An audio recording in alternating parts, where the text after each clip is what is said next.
गोष्ठी विचार करके एक महान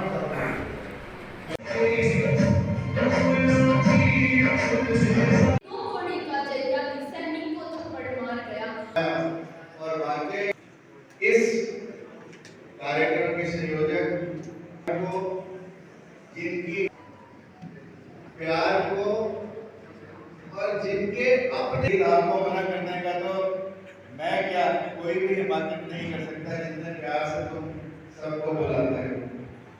हमारी इकाई है उसका वार्षिकोत्सव है और इस वार्षिकोत्सव में लोगों को यही संदेश दिया गया कि भारत अपने गांव में बसता है और गांव परिवार में बसता है। बहुत समय से भारत के परिवार टूट रहे हैं।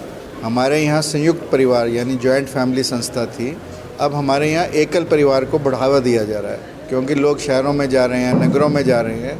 तो आज लोगों से मंत्रणा का विचार विमर्श का यही विषय था कि हम वापस अपने परिवारों में लौटें, अपने परिवारों की एकता को बनाए रखें, अपने गांव को समृद्ध करें और यदि गांव समृद्ध होगा तभी देश समृद्ध होगा। आजकल की शिक्षा पद्धति जो अब तक की थी, अभी तो नई शिक्षा नीति आ गई है 2020 में, उस तक हमने जिस भी पद्धति को अपनाया वो केवल हमारी जीविका का साधन बनी। मैकाले की पद्धति थी, मैकाले का मानना ही यही था कि मेरे को बाबू पैदा करने हैं, क्लर्क पैदा करने हैं और इसलिए उसने शिक्षा पद्धति को दिया।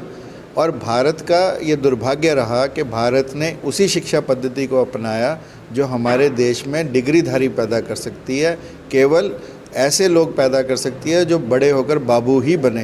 परंतु हमारे यहाँ का जो शिक्षा का माध्यम था वो शिक्षा जीवन से जोड़ी गई थी। शिक्षा को जीवन जीने की कला माना गया था और शिक्षा को पूर्ण जीवन ही माना गया था।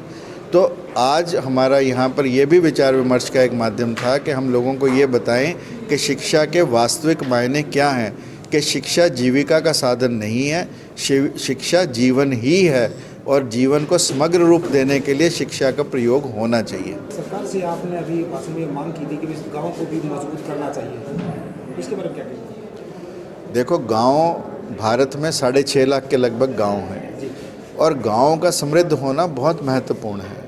आज गांव से लोग नगरों की तरफ भाग रहे हैं जिससे पूरी की पूरी व्यवस्था चरमराई हुई है।